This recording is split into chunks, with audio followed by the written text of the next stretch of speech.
Pernah nggak ngerasa hidupmu itu kayak nggak maju-maju? Setiap hari kamu bangun, jalani rutinitas yang sama, ketemu masalah yang sama, lalu malamnya sebelum tidur kamu memiliki perasaan, pertanyaan yang sama-sama saja. Sebenarnya apa sih yang kita cari? Sebenarnya kita itu lagi ngapain sih?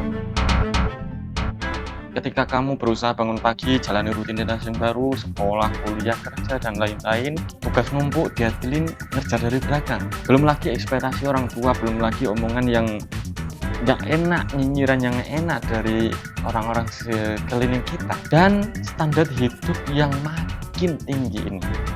Kamu capek, tapi nggak bisa berhenti dengan perjalanan-perjalanan itu semua. Ya kita tahu bahwa ketika kita capek, kita berhenti, itu makin ketinggalan diri kita dengan suatu orang di sekeliling kita, dengan ekspektasi orang tua, nggak kecapean, dan lain-lain. Dan serunya lagi, kamu itu nggak pernah capek dengan apa yang telah kamu lakukan, dengan apa yang telah kita lakukan di setiap harinya ini. Ya, setidaknya kita itu sudah menghentikan suatu hal yang membuat kita itu makin nggak maju. Yaitu apa ya, kita tetap berjalan, kita tetap melakukan semua itu, dan itu nilai plus kita, teman-teman.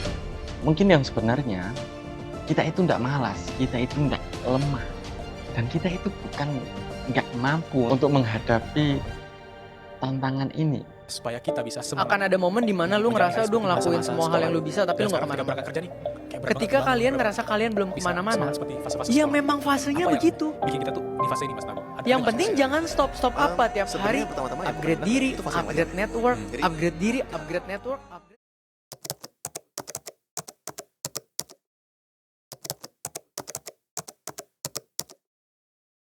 Ya, proses. Di mana fase ini itu nggak ada tepuk tangan, nggak ada orang yang memuji, nggak ada orang yang mengapresiasi, nggak ada orang yang menotis diri kita. Tapi tuntutan itu tetap jalan, waktu tetap jalan, dan hidup tetap maksa kita untuk kuat menjalani itu semua. Lama-lama perasaan-perasaan tersebut, hal yang kita jalani di rutinitas kehidupan kita, itu berubah menjadi suatu hal yang sangat fatal.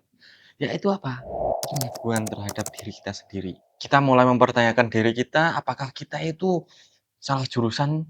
Apakah kita itu ternyata bodoh atau memang nggak berbakat di bidang ini? Dan kenapa hidup orang lain itu kelihatan enak dibandingkan dengan kita? Ya, pertanyaan-pertanyaan itu muncul ketika kita sudah berada di fase yang namanya ragu dengan diri kita sendiri. Padahal kita itu masih berada di fase proses, teman-teman. Yang namanya proses ya seperti ini, nggak ada orang yang notice, nggak ada orang yang mengapresiasi kita.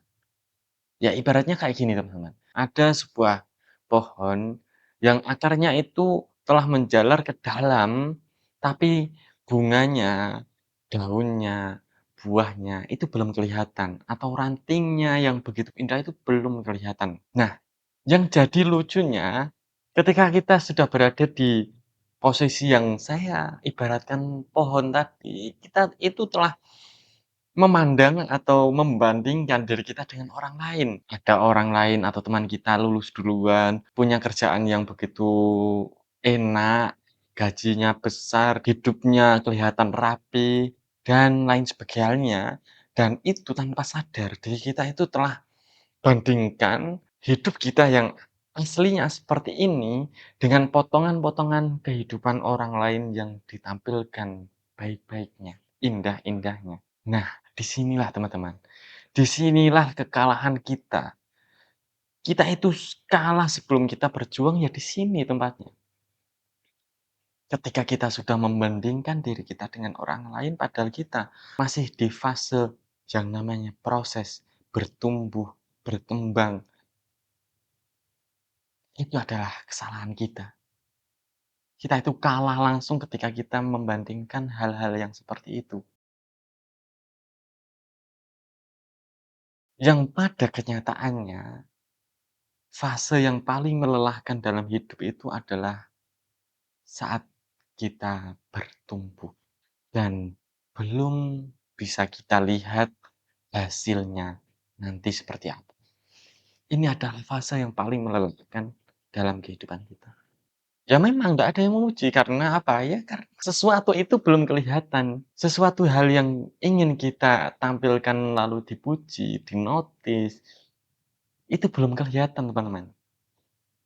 Ya maka dari itu tolong jangan kejam pada diri kita sendiri. Kita itu ndak ketinggalan, kita itu ndak sia-sia menjalani kehidupan-kehidupan yang kemarin kita lakukan, kemarin kita jalani.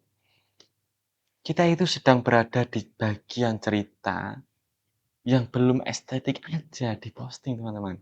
Tapi bagian yang belum bisa diposting ini, itu adalah bagian yang paling menentukan kita di beberapa tahun ke depan teman-teman. Mau jadi apa kita ke depannya, tergantung dari proses yang kita jalani sekarang ini.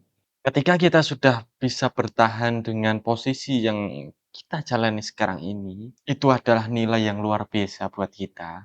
Karena kita itu tidak berhenti, tidak putus asa, tidak meragukan diri kita sendiri. Itu adalah poin plusnya lagi untuk diri kita, teman-teman. Nggak semua perjuangan, nggak semua proses, nggak semua hal yang kita lakukan itu harus kelihatan, teman-teman. Nggak semua itu harus kelihatan. Yang terpenting dalam diri kita sendiri untuk menjalani kehidupan ini, itu adalah terus berjalan meskipun pelan-pelan aja. Jadi pesanku untuk diriku sendiri dan untuk teman-teman, ya tetap berjuang, tetap menjalani suatu fase di mana fase ini itu fase yang melelahkan. Tetapi fase yang kita jalani sekarang ini, itu akan menentukan kita di beberapa tahun ke depan. Setidaknya kita itu tidak berhenti teman-teman, nggak putus asa. Oke, seperti yang telah difirmankan Allah SWT dalam surat Al-Ankabut ayat 2 itu menjelaskan tentang suatu keharusan bagi hamba Allah itu diberikan yang namanya ujian, tantangan untuk menjalani kehidupannya, untuk menunjukkan bahwa apa yang dia katakan, apa yang dia inginkan itu dilihat, diterima oleh orang lain, oleh diri kita, oleh kalau di keagamaan oleh Allah SWT. Yakni ayatnya adalah ahasiban nasu ayyutraku ayyakulu amanna wa hum la yuftanun.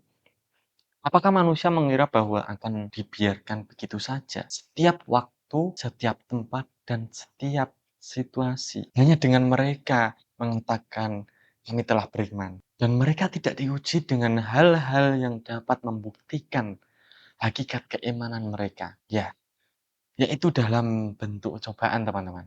Dalam bentuk cobaan, dalam bentuk tugas-tugas keagamaan, ya mereka harus diuji dengan hal-hal yang seperti itu untuk membuktikan hakikat keimanan mereka. Nah, dari ayat ini tuh telah mengajarkan kita bahwa oke, kita itu di bidang pendidikan, oke, kita itu di bidang bisnis, oke, kita itu di bidang pengusaha, di bidang apapun lah. Ya kalau kita ingin dikatakan sebagai ahli pendidikan, ahli bisnis, ahli kewirausahaan, ahli kuliner. Kalau kita ingin dikatakan seperti itu, dinotis seperti itu, kita ingin memosting seperti itu, ya setidaknya orang-orang yang di sekeliling kita itu telah menyaksikan bahwa kita itu sebagai orang yang benar-benar ahli di bidang itu, ahli di bidang ini. Maka dari itu ujian-ujian, tantangan-tantangan, rutinitas yang itu aja, ya harus kita jalani untuk mencapai suatu hal yang dikatakan ahli bidang ini,